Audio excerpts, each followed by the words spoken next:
This was a weird movie. It was also a bad movie. Sorry, I just had to get that out of the way early. I don't want to review this just to be another needless addition to the dog pile of hate this movie's already gotten, but Disney's made that a real challenge. You see, a few weeks ago, Disney released their quote-unquote live-action remake of their 1937 classic Snow White and the Seven Dwarfs, the first ever animated film with a feature-length running time. At the time it was released, it was the biggest, most expensive gamble of Walt Disney's life, because if audiences thought it sucked, then his studio would have been left with nothing and forced to close its doors. But boy did it pay off. Despite the haters and naysayers predicting his failure, the movie blew audiences' minds and their hearts. The humor, the adorable characters, the wholesome story, combined with the hand-drawn, fully colored animation, made for an experience unlike anything seen on our planet before. Thanks to Snow White and the Seven Dwarfs, Walt Disney Studios not only survived but thrived and became the gold standard for animation in the Western world. I don't think it's an exaggeration to say that this modern adaptation of Snow White was a make-or-break moment for Disney as well. The company's not going broke or anything, but after the studio's recent slew of box office busts, audiences and stockholders' confidence in their products are understandably shaken, and this film did a whole lot of nothing to remedy that. Before I get too deep into this, I do want to clarify that if you enjoyed Snow White, then I am happy for you. I wanted to feel the same way, but I don't, and it's alright that we disagree. The reason I wanted to give this disclaimer is because when I reviewed Wicked, it seemed like some commenters interpreted my problems with the film as personal slights against their family's honor, like I took a shit on their grandma's wedding dress or something, because some got really defensive of a movie that I said was objectively well made, but still not to my tastes. That's why I'm bracing myself today, because I have far fewer positive things to say about Snow White, and the 4 or 5 Rachel Ziegler fans that exist can get pretty nasty. Alas, I shall soldier on for you guys, and there's no better place to start this spoiler-filled review than with the... If I were to summarize this entire review in 4 words, I think they would be: bad idea, worst choices. The bad idea: remaking a classic movie audiences have spent nearly a century watching and loving. The worst choices are the changes they made to it, from pointless expansions of the story to casting the antithesis of what the Snow White character is about to play Snow White. The plot of Disney's Snow White and the Seven Dwarfs is pretty simple, apparently too simple for audiences today, because the writers of the new Snow White tried to expand the plot in ways that I think were mostly unnecessary. Like, the original movie gives us 6 sentences that tell us everything we need to know. There's a vain queen who's jealous of her stepdaughter Snow White's beauty, so she forces her to dress in rags, and she has a magic mirror that strokes her ego. The modern movie tries to expand on these 6 sentences, showing us Princess Snow White's childhood with her angelic mother and can-do-no-wrong father, who raised her to be the most fair-minded, noble, and expressive young woman in their extremely diverse kingdom. This context was important because even the progressive minds behind this movie couldn't deny the reality that Gal Gadot is objectively more attractive than Rachel Ziegler. Not a better actress and a far worse singer, but certainly a lot hotter, and they had to change the definition of fair to make it more about what's on the inside. Honestly, they probably would have made that change regardless, but when you see a chance to zing Ziegler, you gotta take it. I'm a narcissist.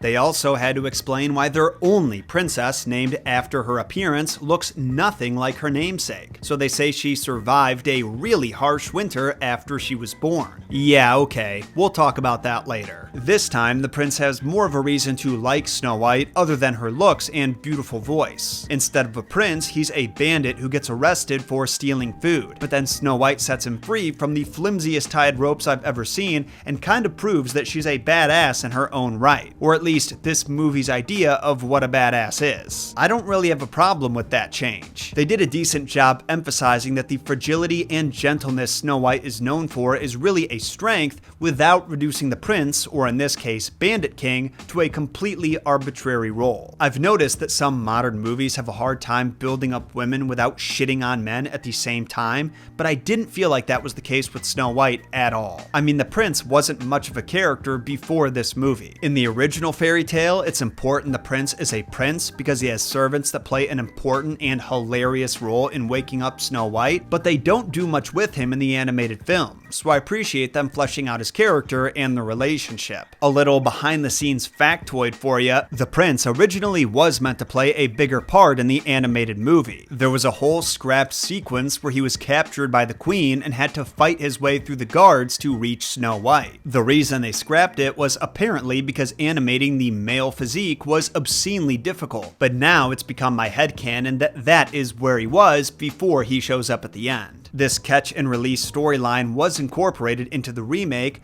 but whether it was intentional or coincidental, I have no idea. Besides, the way he escapes is so easy and bogus that I don't give it any credit. I also did not like the change that they made to the magic mirror. First off, the mirror's face is an exact copy of his face in the Shrek movie as opposed to the more witchy, creepy look of the cartoon, which I found weird. Second, the narrator, who, spoiler alert, is dopey, tells us the mirror could only answer one question. That was never a thing before. What good is the magic mirror if it can only answer one question?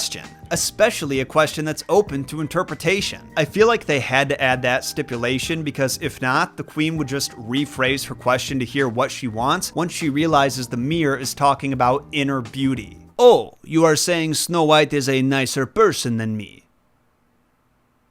I don't give a shit about that. Who's hotter? Exactly. Yeah, for some reason the queen's a Russian guy named Dmitri. So once the queen finds out that Snow White is more fair than her, she orders a huntsman to cut out her heart, but instead he lets her go free and puts an apple in the box that was supposed to contain her heart, which I think is meant to explain why she makes a poisoned apple to kill Snow White. After the iconic spooky forest sequence that makes no geographical sense whatsoever, Snow White is led to the dwarf's house by some animals, and she makes herself at home, immediately falling asleep in their beds. Lauren pointed out that of all the beds to sleep in, why would she choose Sneezy's? But clearly that's because this takes place before germ theory. Duh. Now, in the original cartoon, Snow White earns her place amongst the dwarves, who she assumes are orphans, by cleaning up their house with the animals. But in the remake, she doesn't do any cleaning. She just delegates chores to the dwarves, which I guess is better, giving a man a fish versus teaching a man to fish sort of thing. The introduction of the dwarves was handled just fine, incorporating their unique personalities into the lyrics of Hi Ho was cute. I just think that song in particular was way overproduced. Call me crazy, but I don't think that Hi Ho, a song that dwarves sang on their commute, needed an epic cinematic rendition with a full symphonic orchestra. Studios are always doing that now though. Any melody that audiences might be a little nostalgic for gets a bombastic remix. They did it with the Ghostbusters theme, with Pure Imagination for the Wonka trailer. It's just getting obnoxious at this point. Anyway, Gal Gadot finds out where Snow White is, has an anticlimactic transformation into an old hag,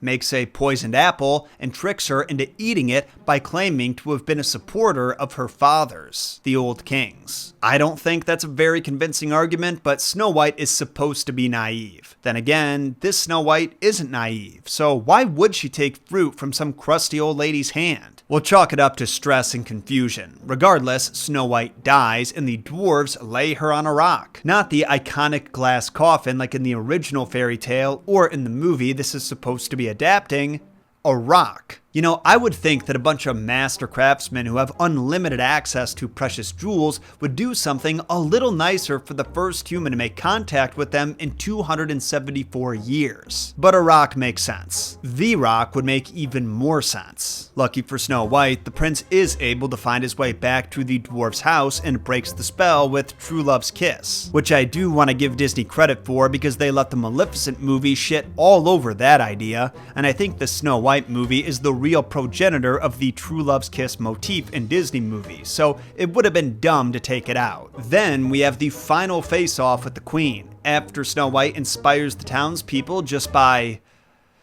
standing there. She manages to convince all of the queen's guards to join her side as well by calling them their names. Listen, I get it. She proved that she cared more about her people than the Queen by rattling off their names and what they used to do for a living, and it helped them remember the glory days before the Queen took over. I just didn't feel like that moment was earned. We're told in the beginning that the villagers completely forgot Snow White existed after not seeing her for a decade. So how would they suddenly recognize her when she shows up on a random Wednesday afternoon? It's like the writers wanted to expand on the conflict, but then couldn't figure out how to resolve it, so they settled on having everyone turn on the Queen in the last 15 minutes and her giving up without a fight. I am going to give Disney points for giving us, the audience, the ones who paid $7 for a Monday matinee, another uniquely horrifying villain death though. When Gal Gadot asks the mirror who's the fairest of them all and it responds Snow White, she shatters it with her scepter, and for some reason, it turns her to ash. I don't know why, that seems oddly powerful for a mirror that could only answer one question that most people wouldn't care about hearing the answer to anyway.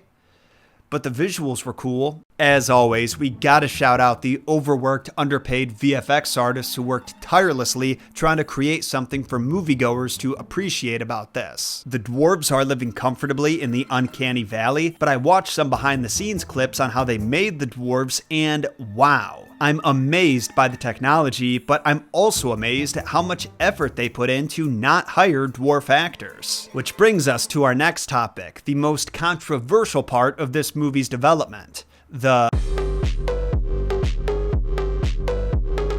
But first, local good boy Gunther wants me to tell you about his favorite sponsor, Sundays for Dogs. A few years ago, when Lou and I took Gunther to the dog park, there was a woman there who fostered pugs, and after fawning over our beautiful boy, she asked us, does he live for food? And honestly, that is the best way to describe his core values. Sure, he loves cuddles and walks and the occasional romantic comedy, but first and foremost, he loves food, which is why I had to upgrade his ultra-processed kibble to Sundays for Dogs. Sundays is a first-of-its-kind dog food that was made to optimize your dog's nutrition in the most simple way possible. Unlike that pre-cooked frozen stuff that looks like a half-digested goop by the time your pup gets to it, Sundays is as quick and easy to serve as kibble. But unlike kibble, Sundays has the look, feel, and smell of meat, so your dog feels like they're eating straight from the dinner table, and it's 100% human grade from start to finish, without the synthetic vitamins and artificial preservatives that other brands use. In a nutshell, Sundays is easier, it's healthier, and it makes for a happier pup. Clearly.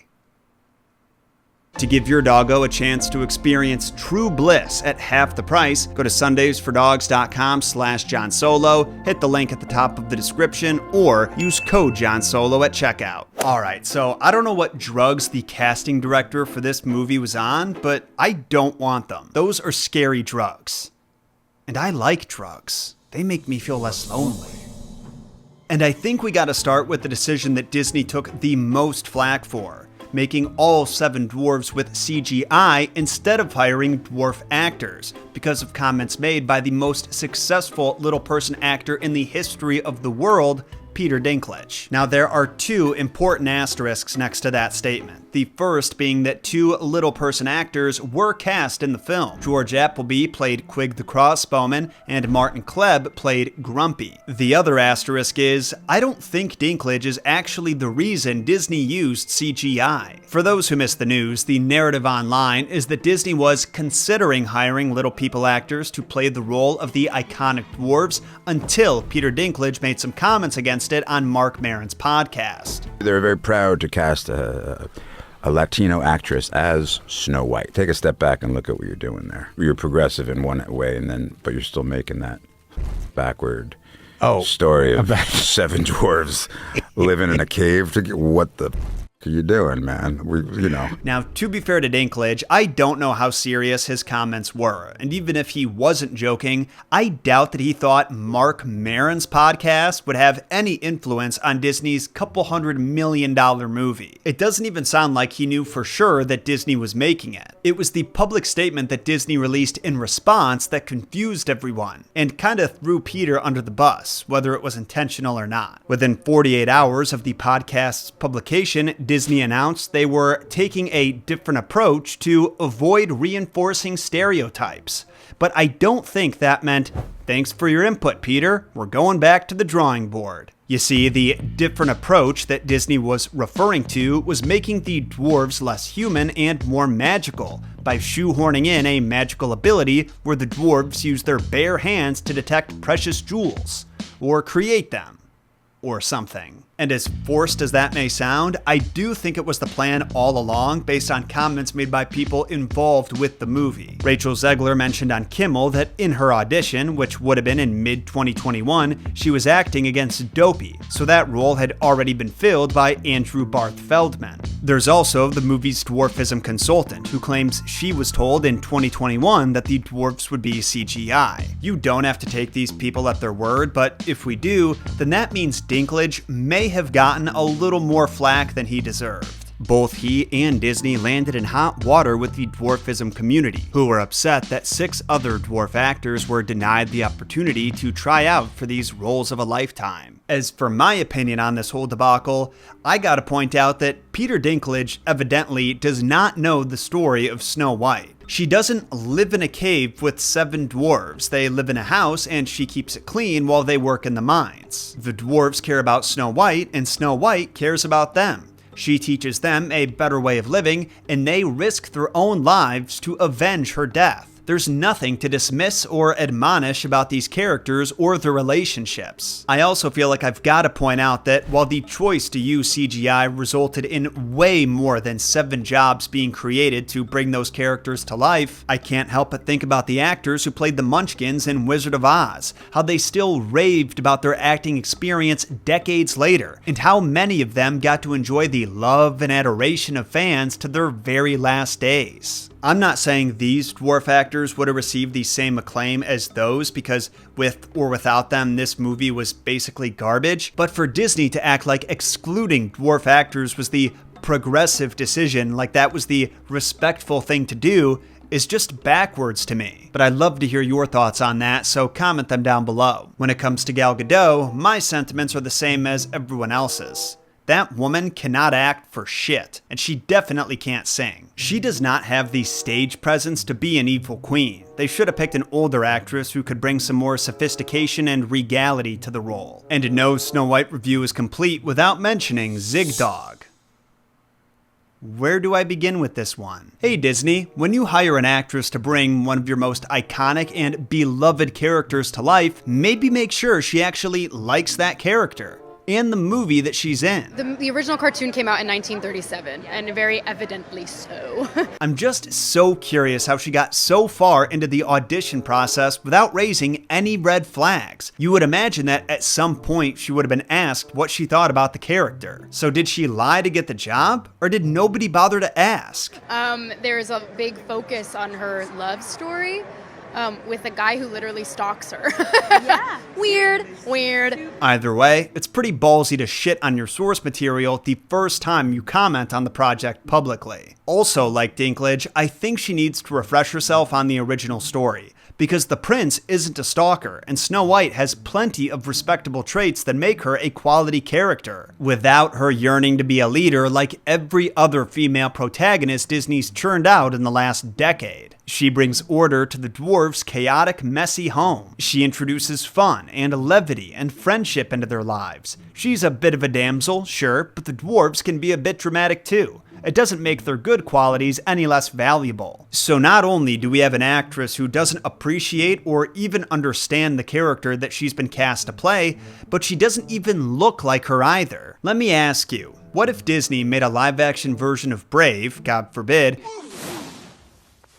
but instead of Merida having these untamed, fiery locks of hair that represent the wildness of her soul, they gave her a buzz cut? Wouldn't you think that's odd, considering that her hair was one of the most distinct qualities and how her fans would recognize her? You see, for me, this is not about race or ethnicity. It's about recognizability and respecting the source material. That's why I'm not going to audition to play Mace Windu whenever Disney makes his prequel series. In the opening lines of the original Grimm Brothers fairy tale, the mother says verbatim, "If only I had a child as white as snow as red as blood and as black as the ebony wood in this frame. The animated movie also describes her skin as white as snow, yet Disney went out of their way to cast an actress with a much darker complexion, who happens to hate the character. If Rachel Zegler was actually a good fit for the character in every other way, it's possible that audiences could have looked past the obvious discrepancy. But nothing, and I mean nothing, about her gives off a Snow White vibe. She's not warm or welcoming or understanding. She seems kind of pretentious. A little up her own ass. And it seems like she didn't even enjoy the original movie, so I don't understand why she even accepted this role except to say that she was a Disney princess. Although that won't stop her from complaining about taking pictures with fans. Well, you can't even go to Disneyland anymore. I get stopped for photos every time I'm online for the Snow White ride, and it is I have to pretend like, oh God, well, crazy that we're in front of this. Wait, how often are you in line for the Snow White ride? I'm a narcissist. Did I dodge the landmines of that topic successfully? Let me know in a comment. Also share your opinion on the movie if you saw it. Personally, I would not recommend this film to anyone. There is nothing about it that's better than the original, and it was made by people who like the source material less than they like each other. If you want more Snow White in your life, I recently covered 2 other Snow White stories, one from Italy and one from Scotland, over on Messed Up Origins, or you could check out the Making of Snow White documentary that's free for everyone on YouTube. I'll see you again next week with not 1, but 2 Messed Up Origins episodes. Until then, my name is Jon Solo, and remember, Jon shot first.